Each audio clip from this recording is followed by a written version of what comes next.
Good morning. My name is Malcolm Clemens Young. I'm the Dean of Grace Cathedral here in San Francisco, California. Welcome to the Forum Fall Season. My guest today is Rebecca Lyman, an Episcopal priest in the Diocese of California and a historian of ancient Christianity. Her work looks closely at how the early church defined what was true and what was false, and how those boundaries around belief, what we now call heresy, were drawn, challenged, and sometimes weaponized. In her book, Early Christian Traditions, Rebecca brings to life the world of the first Christians, people living at the crossroads of Jewish, Greek, and Roman cultures. She traces how their faith developed in theology, worship, leadership, and ethics across the first 6 centuries of the church's history. Today, we'll talk about the often thin line between orthodoxy and heresy, true and false teachers, and the early church's sometimes very human family quarrels, debates that still echo in faith communities today. Rebecca, what a joy it is to see you. I feel like it's been way too long. It's great. Thank you for the invitation. Oh, we're so glad to have you here. There's so much going on in the church. I knew that you'd help us to understand it a little bit better. We were at Yale University, and they have the Dura Europa exhibit there in the Yale Art Gallery. And as I was going through it, I was just stunned by just how extraordinary it is to see these artifacts from early Christianity, just the Roman period. But it made me wonder if you could just tell us a little bit about if we were to go into a church, in the 2nd century, a house church in the Roman Empire, what would it be like? What would we recognize? What would be familiar? What would seem strange and distant to us? Well, depending on the chronology, the 2nd century would look very unfamiliar because at that point it's a private home where Christians are meeting, and it simply would be a table and a dinner and a gathering and a presider, which would be blessing elements, together in a table fellowship with perhaps a message of some kind. What's so striking about Dura Europa comes from the late 3rd century, and that is a house that's been modified into what is much more familiar to us in terms of church decoration.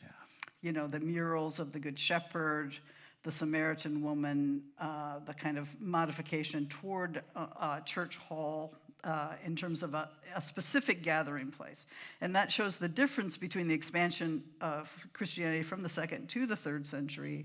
More people, probably more money, but really what takes off, of course, is the 4th century when the emperor decides that he needs Christian prayers, and then he's going to build magnificent places for Christians to carry on their liturgies. Yeah. When you're describing the Good Shepherd, I have those images of the 1st century of the man carrying the sheep on his shoulders. Yes. But in our app's windows, that's what it says. I am the light of the world, the Good Shepherd. And that iconography is still like you're right in the Absolutely. cathedral. and as you know, that's also a classical motif, right? In terms of, if you look at Greek or Roman statues, the calf bearer, it's not necessarily seen as a Christian symbol, it's seen as a familiar symbol of care, and the herdsman, which of course is what great iconography does. It takes things that are familiar to you and then puts it into a different context and then dwells on that rich imagery. During the course of your time, there have been different kinds of archaeological discoveries, but, are there any ones that stick out in your mind?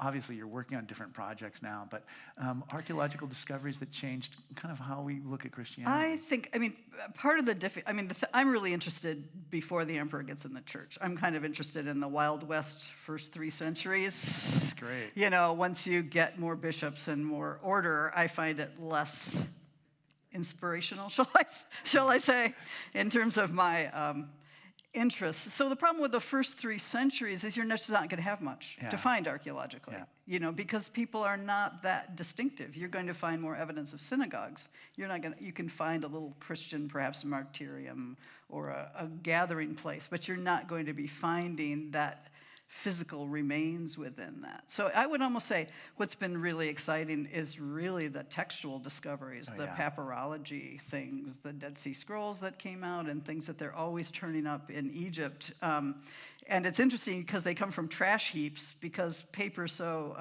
important that you write over it again and again and again. And so then you come up with fragments of Gospels. And then, of course, things like the Gospel of Thomas, Right. This recovery of the Mary Magdalene. So I think partly it's what's been I'd hate to say how old I am, Malcolm. Thank you for dragging me out with my old book, Out which of your everything cave. has changed. I would not write that book again. But anyway, so I guess my dear husband is here. We just turned 71 this year. And I thought, I my can't believe that. goodness, I've been doing this for 50 years, Yeah. because I read Origen of Alexandria. If you haven't read Origen of Alexandria, that is the man, because it's the spiritual gospel. It's the questions are open, and we're all seekers. We all grow in faith. And when I hit him at the age of 19, I thought, why did no one ever tell me about this person before? I mean, he is a fascinating, fascinating thinker. So just in terms of the way that the field has expanded, if I can just say that, Peter Brown, who of course wrote a very famous book about late antiquity, I think wrote a review in the New York Review, a review of books about 3 years ago, and just said, how can anyone keep up? It's a flood. Yeah. And I think for historians, that's a wonderful thing, to have so many people now writing and thinking about the field and making contributions. So you have many different voices, which changes the narrative. Yeah, it definitely does. I think of his biography of St. Augustine. It's just, when I read that, that just completely. Absolutely. And I did have a feeling of reading, when I did read Confessions, I did have a feeling of this sense of contemporaneity between Augustine and me in a way that I just didn't get in other writers from those times. But tell us a little bit more about Origen. And I wanted to ask about Origen because I think Origen is such an exciting figure in early church history. And maybe you can tell us a little bit about his context and he's writing at the turn of the 2nd and the 3rd century, so about 220 in Alexandria. And Alexandria, in some ways, you can think of as ancient Berkeley, because lots of things are going on there. It's founded by Alexander the Great to be a beautiful Greek city, and so then it develops all the beautiful architecture, and it has philosophical schools. It has a large Jewish population. If you've heard of Philo of Alexandria, who was a very prominent thinker.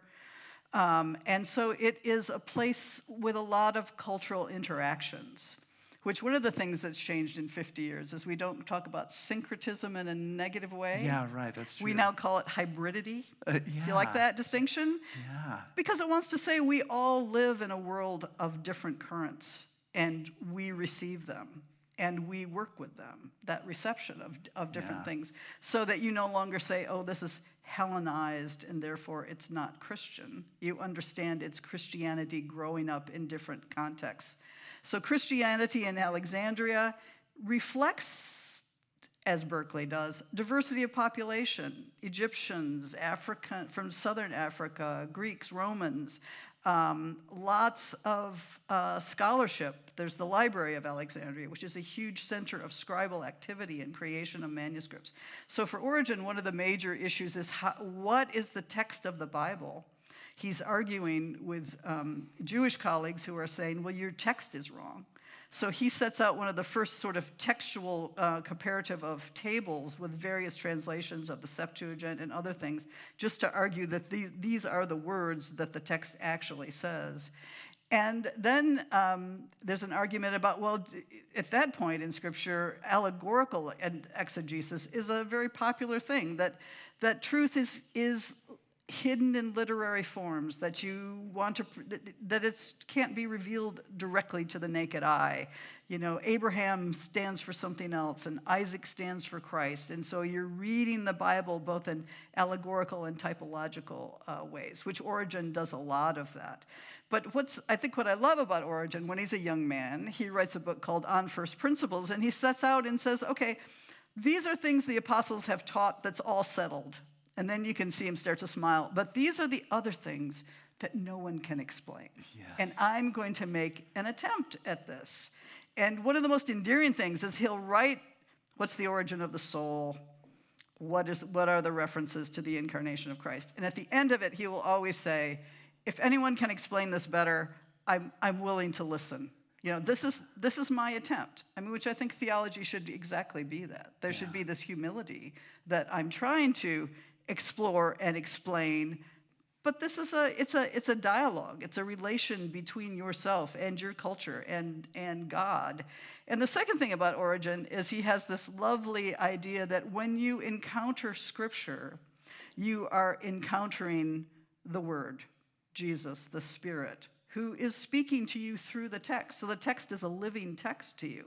It's an exchange, it's a dialogue. So every time you go to read it, it's not a dead letter that, oh, I've always thought that. It's much more as we would understand. We're reading in a context. I mean, it's reader response in some ways, that the text is speaking to you, revealing new things to you every time you read the scripture. So Origen got in conflict with his bishop, of course, right. in part because he wrote many, many commentaries on scripture and various things, and so he was doing the traveling roadshow and was talking to an empress, and then some bishops asked him to come, and they invited him to preach, and his bishop said, lay people cannot preach, and which was not true, but bishops say many things which are not true, in terms of authority, we know this.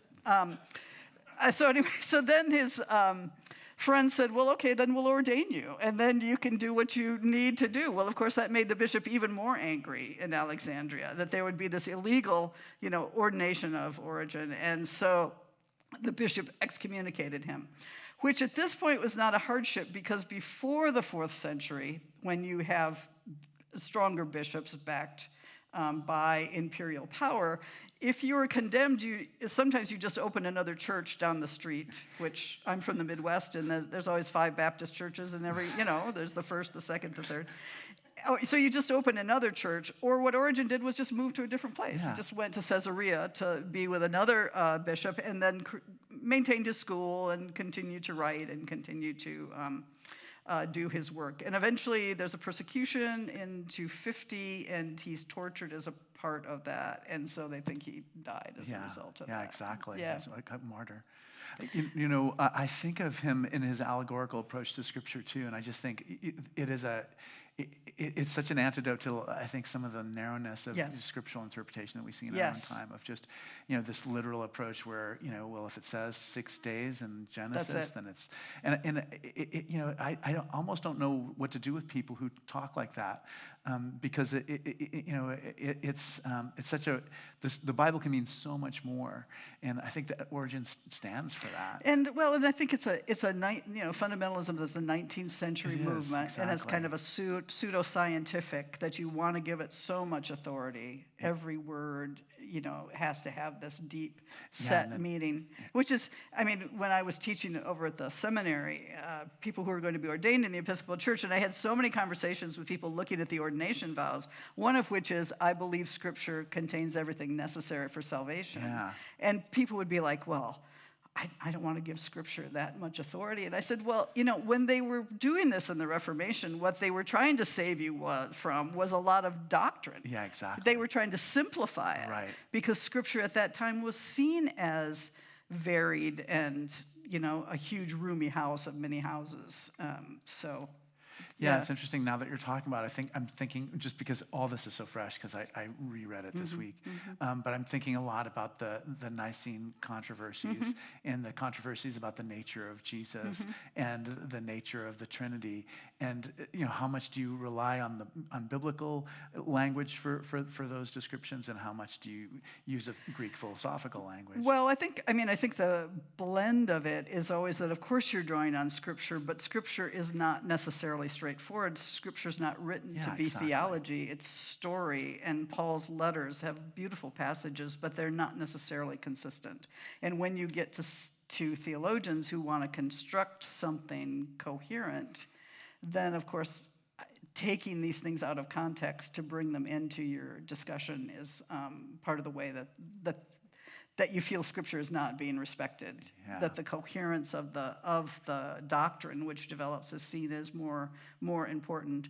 And I think one of the reasons I think for this is because, of course, Christianity comes out of Judaism very slowly, begins to establish itself through, obviously, Scripture is central, but also through the teachings about Jesus and trying to reconcile that.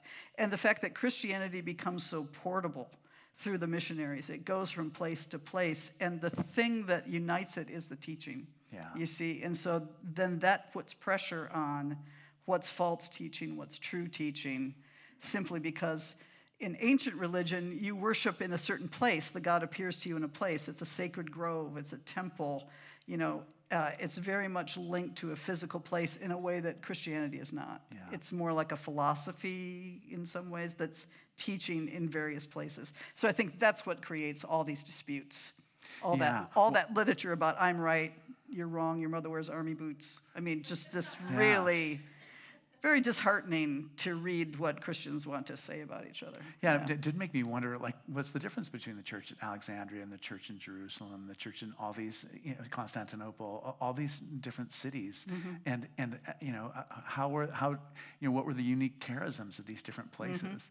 Because they took that for granted. That Absolutely, everybody would know that. Absolutely, and, which of course is when in the Anglican branch of the Reformation, then we're saying, okay, the Church of England has its own charism. Yeah. And it wants to go back to the early centuries, like the Orthodox Church, right? These are all separate churches. They reflect their context. This is what we want, as opposed to a kind of an abstract doctrinal unity or uniformity, which would be placed on churches in which they would have to be responsible for. As you were talking about Origen, I was thinking about just the early martyrdom accounts. And what do you think would surprise ordinary people who may not be very close to, Christian martyrdom about, what those accounts are like? Well, I think that the martyrdom accounts, there's a great book by Candida Moss, which is kind of a revision of martyrdom accounts. And, they're like press releases. They're highly dramatized. They're not historical accounts. They're written to be inspirational. And so they're very much, and naturally enough, they're written through the lens of the death of Jesus. And so it's very much modeled on Jesus and Good Friday and his forgiving his enemies on the cross. And so the fact that Christians were not persecuted all the time by the Romans really are sporadic and local and sporadic. Yeah, exactly. Yeah, and so it's, if something happens, if there's an earthquake, then you want someone to blame, and you might pick up the people in your community to scapegoat them, which would be Christians. And the Christians slowly get into more trouble in the 3rd and 4th centuries because the Roman Empire starts to go on the skids. And as we know, when there's economic crisis, you're looking for scapegoats. People start to divide, and the emperors, both in 250 and then at the beginning of the 4th century, say everyone needs to go to the temple and make a sacrifice to be a good Roman. The gods need to be placated, and everyone needs to do this. And the Christians say, well, I can't do that. Yeah. And they say, too bad for you. If you won't do it, then we're going to put you in prison or torture you or do whatever. So those are really the occasions of the huge, dramatic martyrdom stories. I think things that may be surprising, women feature prominently in the martyrdom stories. One of the wonderful ones is the martyrdom of Perpetua, in which she's exercising leadership, and she has preaching, and she's doing all the things that more traditional Christians say that women didn't do in antiquity, which clearly she's doing this as a martyr, interceding, doing various things like that. I think what we can look at in terms of the names in the martyrdom lists, we can see how diverse the Christian community was. You had slaves, you had few wealthy people, but not really till the 4th century to get a little wealthy. But the Roman Empire is a lot of people moving around. And so what you find is, again, people of diverse backgrounds who are brought up on martyrdom. Yeah, and if you think about it, I mean, if a woman is being put to death because of her belief, I mean, that is, her having authority in the church, that naturally she Absolutely. has. Yeah, and so. Absolutely. Yeah. Well, that's a big, in terms of the development within the church, who has authority and how do you have authority? Do you get it from your spiritual integrity? Do you have visions? Are you like a prophet? There's that wonderful book, The Didache, that comes out and says, well, if the wandering prophet comes through, the wandering prophet doesn't have to say the words of the Eucharistic prayer. They can just get up and improvise because we respect their prophetic gifts. However, they should only stay 3 days, and then they need to move on. And if they ask for money when they're in a trance, they need to go faster, right? This is obviously a clue. But you can also see the competition, because then at the end it's like, please also respect the bishop, right? Because what's the bishop is sitting there, you know him, he's collecting your tithes, whatever. The prophet is the charismatic person who comes through and does these things. One of the things that you mentioned that I'd kind of forgotten about was just, there's different offices of the church. So we recognize bishops, priests, and deacons. Yeah. But you're also talking about widows, and prophets. Maybe you can talk a little bit martyrs. Yeah. Those other ones. Yeah, widows are a very interesting category, and this has always been true in many societies, that in some ways if you're wealthy, it's fortunate to be a widow because you have control of your money, right? So it's not your husband or that's in charge of that. So, and then we have groups of women, and so Lydia, the purple dye seller, is an early supporter of Christianity. We have missionary couples. If you look at the 16th chapter of Romans, in Paul, he has a whole list of missionary couples, men and women who go out together. He has a woman named as a deacon. He has Junia, who is listed as an apostle. And that's an interesting footnote because you have to have a recent translation, because back in the day, when they looked at the manuscript, they said, well, there's an error in the manuscript because a woman can't be an apostle. We have to change the name. Yeah. So now we've gone back and said, well, actually, Romans 16 is really important evidence about women in the church. So the widows eventually will develop into ascetic orders, like we think of nuns. And that really happens by the 3rd or the 4th century. And that is always a difficulty because in traditional societies, the independence of women is highly threatening. And so there's another writing that comes from the 3rd century, which we look at it as sort of negative historical evidence, because that writing, Apostolic Constitutions, is saying a good widow stays home. A good widow does not teach. A good widow prays for the things that she's been told to pray for. Well, certainly someone is wandering around, and someone is teaching, and someone is not praying for the things that she is supposed to be doing. So there's always, and I would always reassure my classes, because you study a lot of things that are not necessarily wonderful news, because as Heather Cox Richardson is teaching us, right, history should make you uncomfortable. Because that's what it is. It's human experience, and our lives are not full of wonderful chapters all the time as well. But I would always say to them, Christianity is institutional and charismatic at the same time. And the institution is always trying to kind of, regulate that, test the spirits, discern your vocation, that whole vocabulary. But on the other hand, there is always someone over here doing something else that in a generation or two comes into the mainstream. Because it is attractive. It is picking up a piece that may have been neglected in what the institution was doing. So I think that is kind of that narrow looking at these sort of clerical orders, when in fact there's a broader range, particularly in those early centuries, of people. Yeah, I really appreciate that part of your work.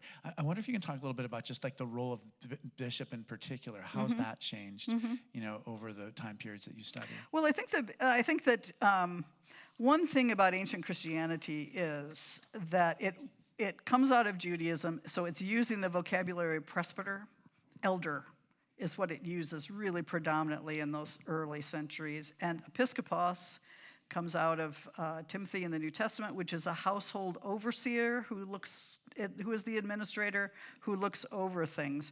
So there's a lot of debate, if a presbyter is acting like a bishop, then he must be an early bishop, right? Because it's in partly you're defending your traditional genealogy, right? That there have been bishops since the 1st century. Well, they were leaders in communities. Whether we're going to call them bishops, that's a question that's important for people who want to talk about a really physical understanding of apostolic tradition, right? That there are hands laid on hands, laid on hands, laid on hands, which is what the communities I'm describing to you are much wilder than that in terms of authority coming from being persecuted or authority from having visions. So there's a development between presbyters and bishops, and by the 3rd century you have bishops in leadership roles. You have dioceses which model the divisions of the Roman provinces. That has basically settled down into that order, and bishops have now, there's an argument about early tradition, if you have been tortured, you don't have to be ordained because you've already survived torture. You have the Spirit within you. Well, that goes away in the 3rd century because you're trying to consolidate and centralize your authority. So in that, you have very small communities. It's the 4th century that begins to really change the role of the bishop, because then the bishop is on the imperial payroll. And what the bishop does is distribute funds to the poor. In the cities, very important role that's happening because the Roman Empire is not doing very well in terms of inflation and invasion. And so bishops, they build large cathedrals, they dispense public funds. They also are, you can take, they're part of sort of a judiciary role that you can have, bishops can settle things that perhaps you don't want to go to the local magistrate, you can go to the bishop. And you also have the bishop, doing these wonderful homilies in the city, John Chrysostom, Augustine, whatever. I mean, and that's a wealth of historical information of this kind of spiritual teaching and trying to do sort of mass conversion in some way of people. So again, that's the 4th century is when you start to think you have the chair in which the bishop sits, the bishop as the sort of the center. And also, the bishop is the local representative, but then the bishop goes to the councils when we're talking about Nicaea. Because you have so much, if you want to unify the church, then you're up against the fact you have many local theologies that have developed, and you have to then try to come out with a compromise statement that everyone can adhere to so that you can have peace in the church. And many times bishops are fighting to maintain their local language or their local belief. It's not the emperor that's making the trouble, it's really the bishop. And in the 5th century, we have a bishop that signed a creed and went home, and the congregation killed him and said, you betrayed us, and this is not our orthodoxy, this is the Monophysites, and so we're going to do this. So, they're pioneers in the 4th century, the great bishops. That's the Cappadocians and John Chrysostom, who are in an urban, wealthy situation trying to bring people to care for the poor and to be, spiritual people. Yeah, I mean, in your book, the sections on the Cappadocians was by far like one of my favorites. Yeah. And then, even Augustine's, we just don't hear very much of his sermons. I mean, he wrote so many compelling other things. But there is a way in which they feel so contemporary to me also. Just like, how do you comfort people when they're facing their own death? Absolutely. What do you do when the society's unraveling? He offered some very pastoral advice, which gets lost when you only read the conflict parts of Augustine's work. And there's lots of funny things, like Augustine saying, everyone stop shouting, I'm not done yet. This is not the passivity that I grew up with. I mean, people are coming in and out and shouting, and John Chrysostom is saying, stop going to the synagogues, you can't go 2 places. You've only got to stay here now, or don't go to the games, or and the Cappadocians event, and with the famines are shaming the wealthy. You can't sit on your piles of grain. You need to share them with the poor. The clothes and the extra clothes and shoes in your closet belong to the poor, and you need to step up. I mean, so it's some very inspiring things. Yeah, it definitely is. And like I said, it just feels continuous with our life right now. Yes. The Episcopal Church of my childhood, the 1928 Prayer Book Church, it's changed so fundamentally. Mm-hmm. The 1979 Prayer Book has been such a massive change for people. And I think of Lloyd Patterson was my liturgy professor in seminary. And, for him, the liturgy is just like why the 1928 Prayer Book is terrible and everybody should adopt the 1979 Prayer Book. Yeah. And, you'd never teach it that way because it's just, he would pass through the fires.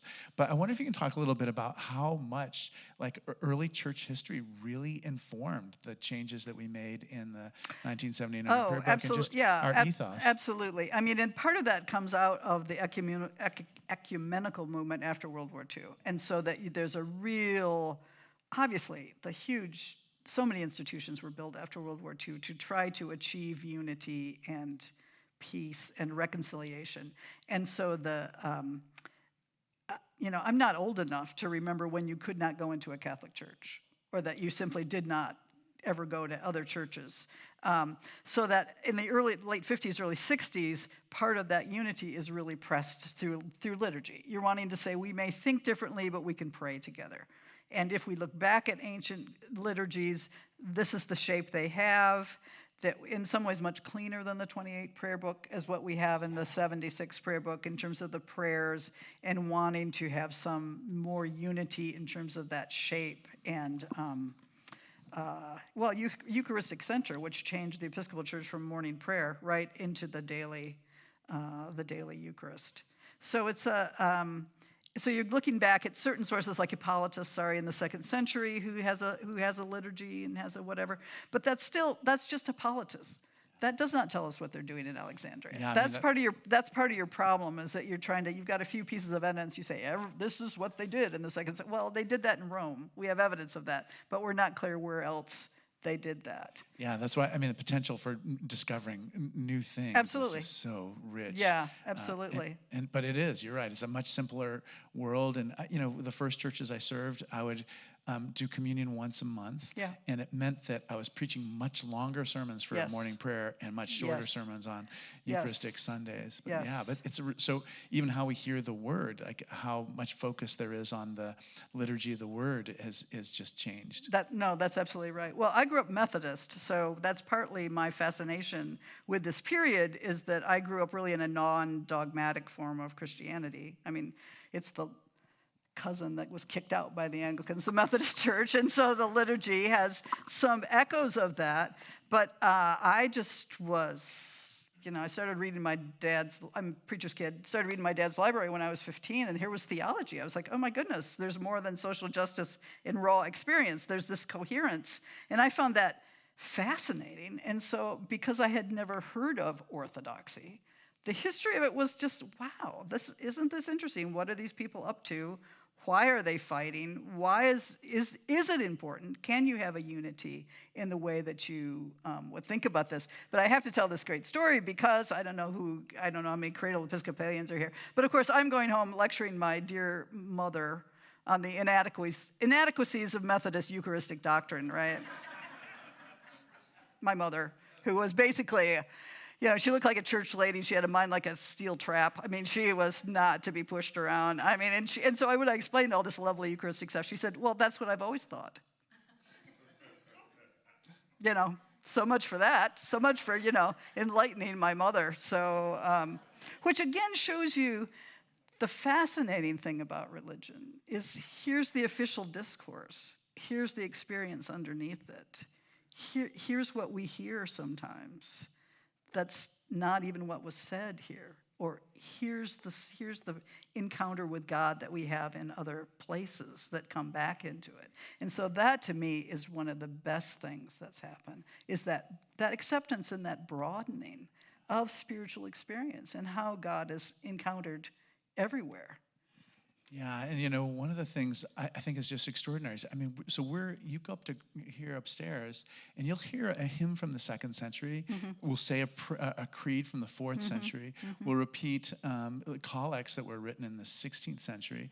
Mm-hmm. It is like something from every historical epoch put together. Yeah, it is. And I wonder if you have any ideas about how that feels different than everything else we hear is just contemporary or generated by AI mm-hmm. or by someone who wrote it in our generation. Well, I think you can look that. You're standing in a cloud of witnesses, and once in my life I was giving too many forums on the Nicene Creed, and so I was getting a little flip, and so I said, well, no one ever had a spiritual experience saying the Nicene Creed. So of course someone came to me and said, are you kidding me? Every time. And he came from a Pentecostal background. And so he said, every time I stand there and say the words that people have said all these years, it's deeply moving to me. So I think there is that. I think the Episcopal Church to me is such a gift because you're standing in the cloud of witnesses, but you're also expanding the cloud of witnesses as you go. It's not like being in the museum. Right, No. right, because we are making Yeah. our own additions to it. That's, I mean, what's reimagining church with courage, joy, and wonder is Yeah. our mission statement, and that's it. Like, what parts of the past are we keeping, and what parts are we changing and moving Right. forward on? Right. Because we're continuous with that. But I do, when I say that I grew up in such an unformed environment, it's just nice to have something like a statement of any kind, Yeah. any kind of direction. Yeah. Like, I really appreciate that part of it. Yeah. Yeah. So, one of the biggest changes that we've experienced in our lives is just ordination of women. And I wonder if you can talk a little bit about your own experience with the first women who were ordained and just, how your understanding of women's ordinations kind of evolved over time. Well, I think that growing up as a Methodist, they were ordaining women before the Episcopal Church was. And I remember as a child, they were introducing, newly ordained thing. And I probably was about 8. And there was a woman standing there in her black preaching gown. And I just went and shook her hand. I mean, it was like, she's real. Like, I've not seen her. I've not seen her before. So I think coming from that tradition, I mean, I could intellectually understand the Catholic objections or whatever to this change, except as a historian, and the way that I'm describing this to you, once you start reading the critical history of ancient Christianity, you see Romans 16, which I used to say that to my students. This is the chapter. If you get in an argument with someone, you pull out Romans 16, and you say, here are the names. I mean, this is not interpretation. These are the names.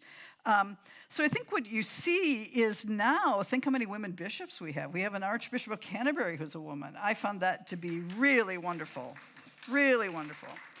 And I think that it has opened things up. Inclusive language has opened up about a language of God. So it begins to, again, challenge some assumptions we have about, father knows best or dad or, these kinds of things that are deep in our psyche that we really need to have changed and to see. What can I say? Just because a woman is ordained doesn't mean she's radical. Doesn't mean she's going to be progressive. Doesn't mean, and that's good because you need a variety of people to inhabit that role. When I decided to be ordained, which was a surprise to all of us, including myself, I remember that. Yeah, as an old preacher's kid, it was like, oh man, I know too much. I don't really want to do this. But I had Roman Catholic friends who were really angry at me and said, you're buying into clericalism, you see. You need, the lay women are the backbone of the church. And you said, yes. I mean, I absolutely understand that. It's just, I'm talking about what my journey has been and what all the things I'm already doing. And, maybe I need to take a vow of obedience to a bishop. Maybe not, We'll see. Which reminds me, and since we're chattering away here, did you see the story about the nuns in the Alps that were thrown out of their nunnery by their bishop? That was a girls' school, and there were only like 3 left. And so they decided it was too expensive, and they put them in a nursing home. Well, I don't know, about a month ago, they broke out and went back. And their students brought them food. And I haven't kept up with the story to know what's happened now. But what made me laugh was one of the old nuns said, I took a vow of obedience, but this is too much. So I think that, I think in part, we talk about the ministry of the laity. I think we need to take that seriously. We don't want to just reinvent the hierarchical categories again, with a revolving cast. And I think that has come together. That's pushed both. Yeah, I think also there's just almost a change in style of like being a clergy person, which I think is just a very refreshing. That it is just there was this authoritative, I am the rector kind of feeling. And Yeah. I can't think of anybody who has that or is like that, a male or a female. Well, and society has changed. Yeah. But I would say that also the problem for the Episcopal Church is class, right? It's kind of hidden assumptions about how things are done and who's in and that has changed a lot too, I would say, since I have been in the church. Yeah, I think, a lot of great changes, and I love the church that we're part of.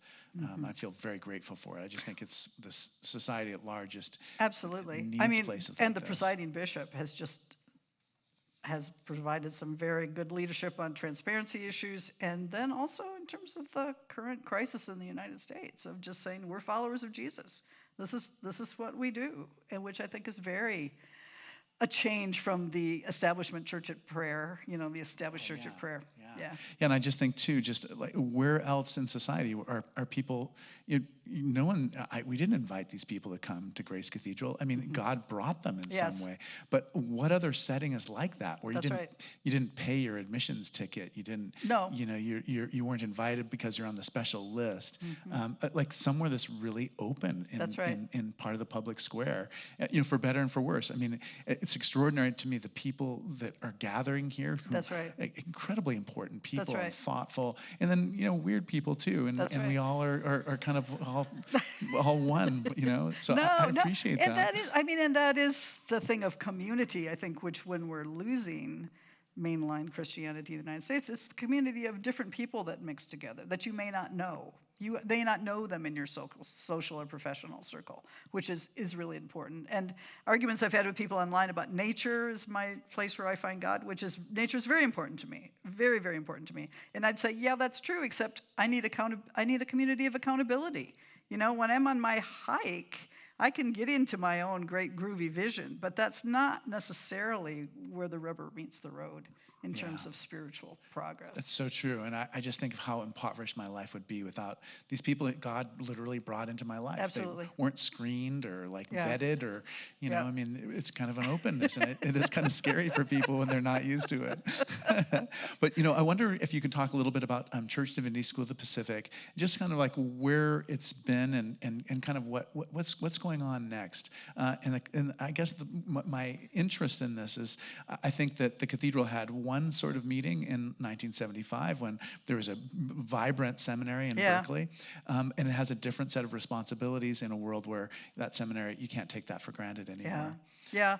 Well, I taught at across the bay at the Episcopal Seminary for 24 years, something like that, and it was part of this very vibrant interfaith, interdenominational consortium of seminaries. And what's happened is simply over the last 30 years, as the churches have contracted, so has theological education. And from the moment I arrived there, they said there's too many Episcopal seminaries. So then it was who's going to last and who's not going to. And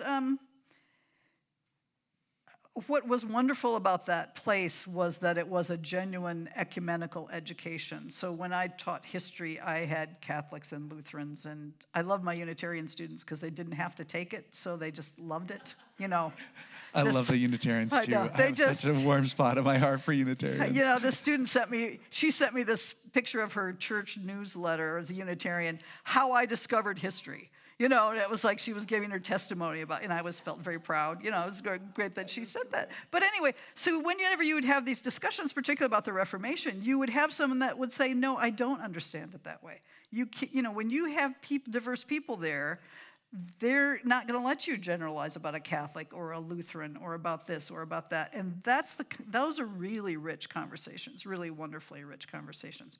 So, those years that I was at CDSP, we were living through women's ordination. We were living through gay ordination. The seminary took a lot of heat for that, of having welcoming, to students. And that means you lose money for that, quite honestly.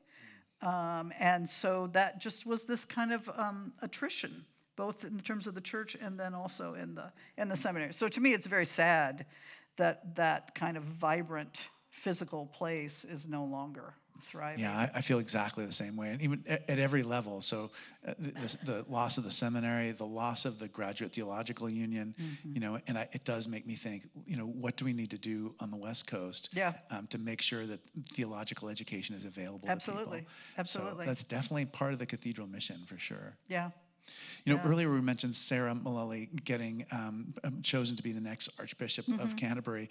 What do you see as some of the challenges she faces? And I also wonder even too, like, how can we help and support her too? Because she's taking on such a heavy burden, and I wonder what we can do to help. In some ways, the battles have already been fought, right?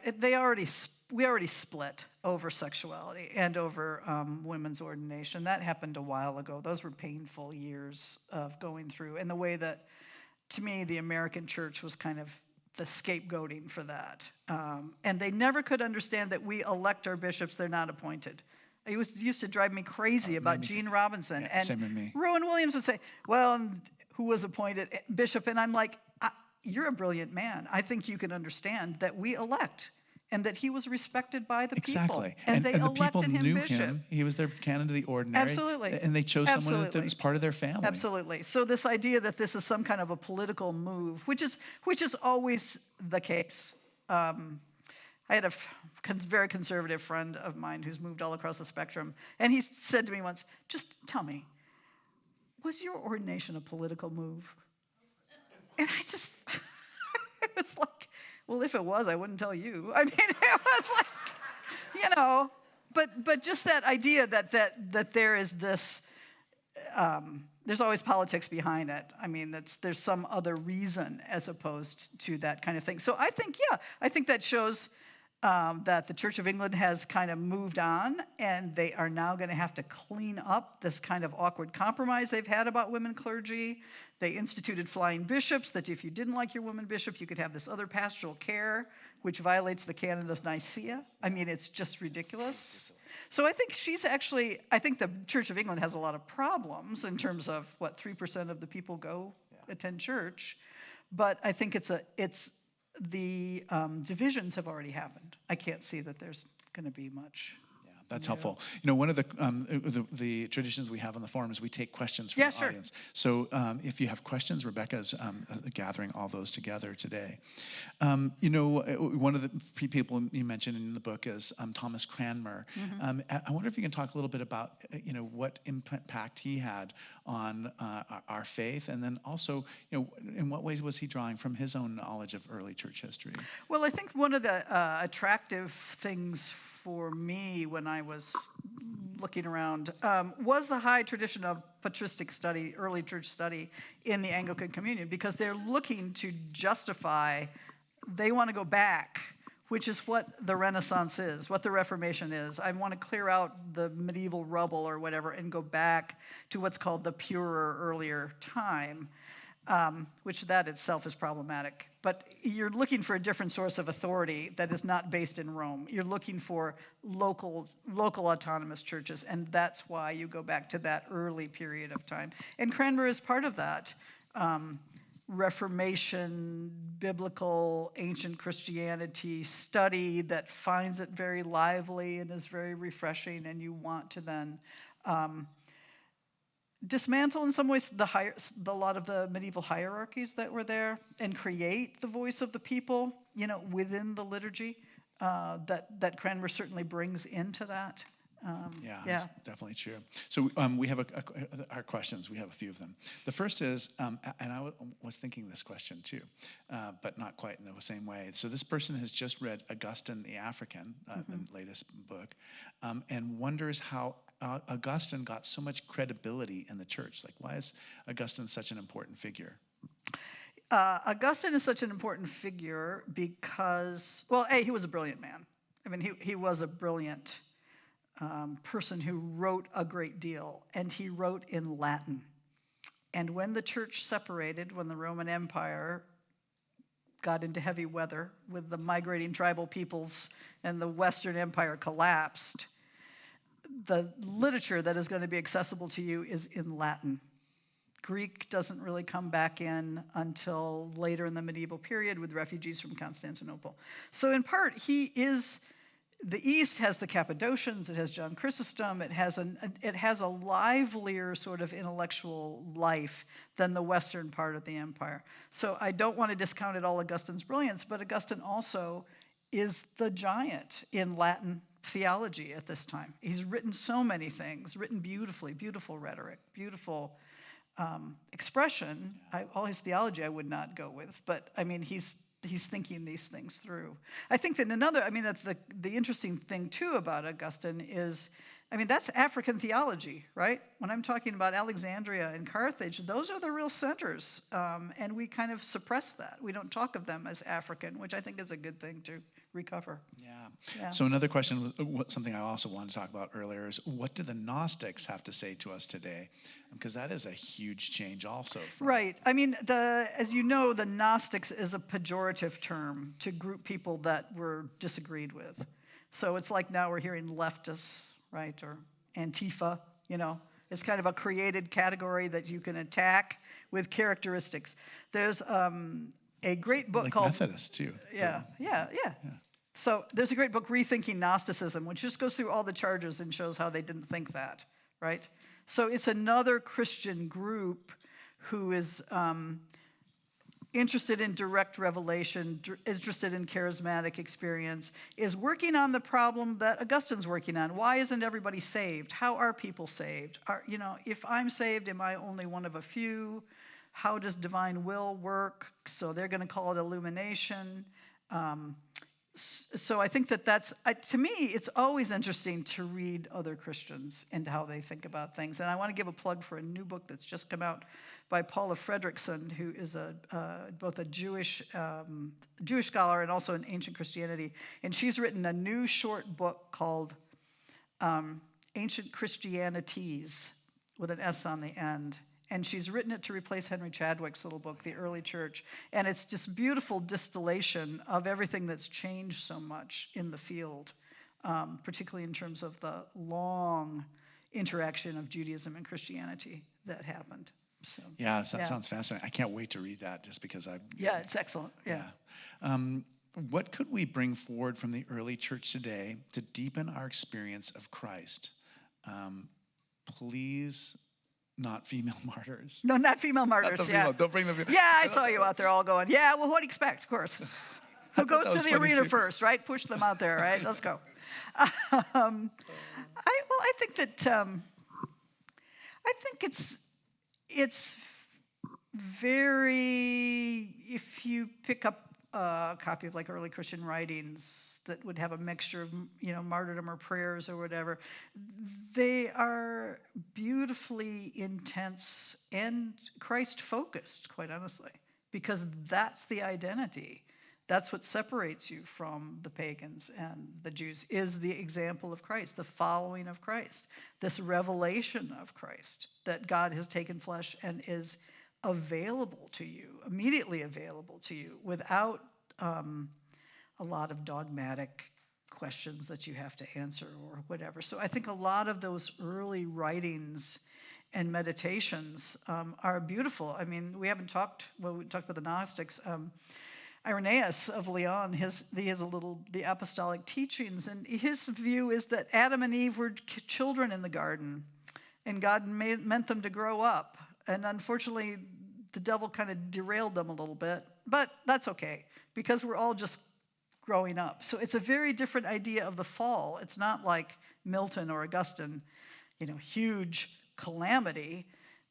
Irenaeus is like, well, okay, so salvation history took a little bit longer, God keeps working through the prophets and various things to do that. So I would say, all those writings have an intensity that to me is a really appealing and a beautiful thing. And it's a diverse group of people. It's Africans and it's Greeks and it's Latins and it's just a lot of different voices who are reflecting on Christianity and on Jesus and who is Jesus. Yeah, I think of Gregory of Nyssa talking about becoming friends of God. Yes. So there is something that speaks to me very much in that. Yeah, intimate, very intimate. Intimate, exactly. Mystical. Yeah. Okay, so here's another question. When and why did pilgrimages begin, and what influence did these have on the church? Well, pilgrimages, we have evidence in the 2nd century of people wanting to go to Jerusalem to see places. And, it was a thing, a bit of a thing in antiquity generally to go and visit places. And it has, there's a materiality to it, to be in a place that someone historically, spiritually has been. And as Christianity expands, particularly in the 4th century, the pilgrimages expand at the same time. The mother of the Emperor Constantine discovers the true cross in Jerusalem, and they have a big building project in Jerusalem, build huge churches, over the sites of Holy Week, which that draws people in to come. And Egeria writes her travelogue of her pilgrimage, which is a wonderful 4th century. And she's writing a letter back to her sisters in Spain to tell her all the places that they've been. Though she says, I don't believe the burning bush they showed us on Sinai was actually the right one, But she's your source for what we do in the, every Holy Week is, the structure of Thursday, Friday, Saturday, Sunday develops in Jerusalem from the bishop. And she talks about, we did this procession, and then the bishop said, everybody go home and rest because tomorrow's going to be a long day. And then we came back out and we, went on this procession. So I think it has a huge impact in terms of constructing, from the 4th century on, what we take for granted, this kind of geography of holy places, particularly in the what we call the Holy Land, that before. And you have some pushback about this. I mean, Athanasius is a bishop that says, stay home. It's better for you to stay home and not get out in the world. You can experience Christ directly. You do not need to be traveling around in a train, which again, it's like, it's a different opinion. But it becomes then a real practice that continues on, of course, through the medieval period and up to the modern period. And then you have different local sites, say in England for pilgrimage, Canterbury, St. David's in Wales, that you would make these travel. And if you read Egeria, it really is, I want to be in those places. It's later that it is, I'm taking like a vow to go do this. And then it becomes part of a spiritual practice. That's not so much the ancient practice as it becomes later on in the medieval practice. Herman Melville wrote a poem called Clarel about these pilgrims in the Holy Land. I've got to get back to it because I mean it is there's that through line that goes connects them all. Here's another question. GTU. I'm gonna put my glasses on. The person has beautiful handwriting, but very very small handwriting. But it's a question about the GTU. So the Graduate Theological Union seemed to be the great hope for ecumenism. What has happened to the great library where all the seminaries, their volumes were, all the seminaries voluntarily contributed their books? I don't know. And I'm not, when we're talking about the GTU in the past tense, I don't think it's gone yet, right? I think that it's still, and I think the library is there, and it's the best collection in Berkeley. It's the best collection probably on the West Coast. And what the GTU is now is it's a few doctoral students. It's a handful of doctoral students. Is that what it is? Yeah, and then the library. Yeah. So there still are member institutions, but PLT, the Lutheran Seminary, Pacific School of Religion is, I think, still nominally connected. Yeah. Weston is gone. CDSP is gone. Yeah. No, we need Arthur Holder here to tell I us. know. Arthur was the person who I think told me all the things I just told you. That's He told me that like 2 years ago, so I'm a little bit out of date, maybe a year ago. Yeah. But what a dear person. So tell us a little bit. I know that you're working on your scholarship. Tell us a little bit about what you've been thinking about these days. Oh well, it's a sore subject. But I met a friend in Oxford who said, 10 years on a book, that's nothing. That made me feel much better. I'm like, okay, I'm given absolution. I'm working on a book that's looking at a so-called heretic Arius who lived in Alexandria and is the background to the Nicene Creed. And there's not much left of his writings. They were burned and whatever. And so I've been working on trying to rethink what that controversy was about. Why did this blow up and then engulf the Eastern Church? What was going on there? I don't believe it's just theological categories that are making that push, unclarity in certain theological problems, because there's always unclarity in certain theological problems. But I think if you look at that, that's a really interesting period of time that the persecution has stopped, the emperors in the church, you're moving from martyrs to ascetics. And so you're also having some arguments with some philosophers about worship and proper worship. And so why are we now having a argument about the body of Jesus? What does that mean? I mean, gods have bodies. Do Christian gods have bodies? What do those bodies look like? What does it mean to talk about the Trinity in terms of the language of generation? That Arius, is right in terms of his saying this is non-traditional language. I don't agree with this language. We should think about this in some different ways. So that's the book that I've been working on. Yeah, and I think it's so fascinating that we know so much of Arius from his detractors, like quoting sections of him, and that's so interesting to disentangle that. Absolutely. Absolutely. Yeah. Yeah. Yeah. Well, we don't want to keep you too long because you're preaching. Yes. I'm so glad that you're doing this. All last night, I was just so grateful. Yeah, I bet you were. Looking forward to hearing from you. I was like, someone said, "Would you like a martini?" Yes, I would please. like a martini. Sounds great. But we're really glad to see you.